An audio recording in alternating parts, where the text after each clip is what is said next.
Welcome to Creative Writing with Ashleigh. This virtual enrichment is brought to you by Center for Success. In today's video, we're going to be learning how to create a scavenger hunt inside of our house. We're going to learn 3 types of clues that we can use in our scavenger hunt. So creating a scavenger hunt is a really fun way to practice our writing, and it's a fun way to give a surprise to a friend or a family member. So to begin, let's learn exactly what a scavenger hunt is. Or you can call it a treasure hunt if you'd like. So a scavenger hunt consists of hidden clues that will help the person find the surprise that they're looking for. The first clue actually isn't going to be hidden, but it's going to be given to whoever you want to complete your scavenger hunt and get the prize. So maybe you're going to be having your friend or your family complete your scavenger hunt. I'm going to have my little brother solve my scavenger hunt. So the first clue is going to lead them to the location, and then that location is going to have another clue waiting, and then that clue will lead them to another location, and so on, until your final clue tells them where the treasure is going to be. So the first clue that I'm going to give my brother is going to help him figure out that he needs to go to the fridge, and once he goes to the fridge, he's going to find another clue, and that clue is going to tell him that he needs to go to the drying machine. And then once he's at the drying machine, he'll find another clue, and that clue is going to tell him that his prize is next to the TV. So that's how those clues go in order like that. So now let's try to figure out how we should write our clues. So there are 3 different types of clues that we can use in our scavenger hunt. The first type of clue that we can use is a word search clue. The word search clue is best for shorter clues. For example, my first clue is fridge. Since it's only a 6-letter word, it's a good clue to use for this, but if I were to use television or drying machine, those would not be good clues for this type of clue. So, since my word has 6 letters in it, I had to draw a 6x6 grid to fit my word. So you're only going to write your word in your grid once. So you can see I wrote fridge diagonally over here.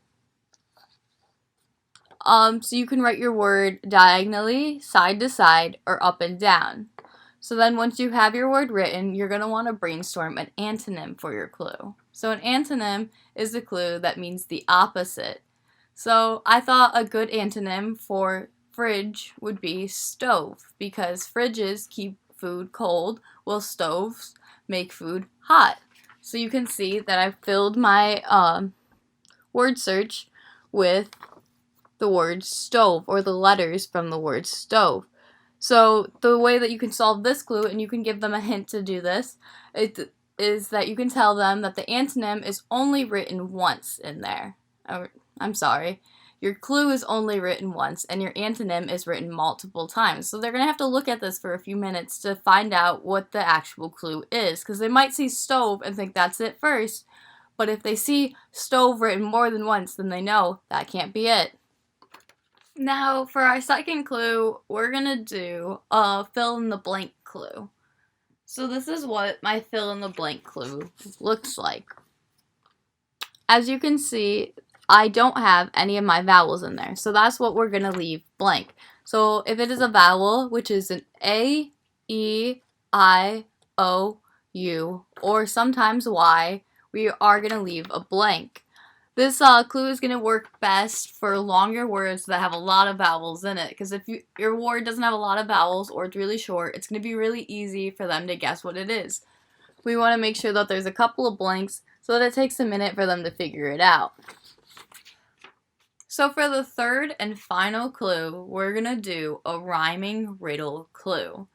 So unlike the rest of the clues, we're not going to directly say where the location is. So the fill-in-the-blank clue, we had the direct location in there just with some blanks. And with the word search, the word was in there, you just had to find it.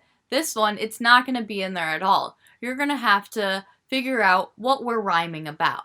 So for my rhyming riddle, I said, I have a wide screen on which your shows can be seen.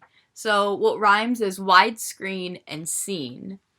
So they'd have to try to figure out what am I talking about without knowing exactly what it is. So what has a wide screen? And what can you watch your shows on? That's right, if you guessed TV. So I actually wrote another one of these too. And this is a little bit different because it is in there, but it's still a blank. So it goes, I'll give you water in a wink if you want a drink. It's my job. I am a... And there's the blank. What do you think it is? If you think it's sink, then you're right. This one, it has wink, drink, and sink all rhyming together. So you can do either one to where either you have a blank or you don't have a blank at all. These clues are sometimes the hardest to solve, so you might need to give them some hints and try to walk them through it if they can't figure it out. So again, today we learned 3 types of clues that we can use in our scavenger hunt. We learned the word search clue, the fill-in-the-blank clue, and the rhyming riddle clue. So please try this out at home and comment below with your feedback about what you enjoyed and what you would like to see more of. Thank you so much for sharing your time with Center for Success. We are so grateful for this opportunity to be part of your life and to share this new form of community with you. Bye, and I'll see you guys next time.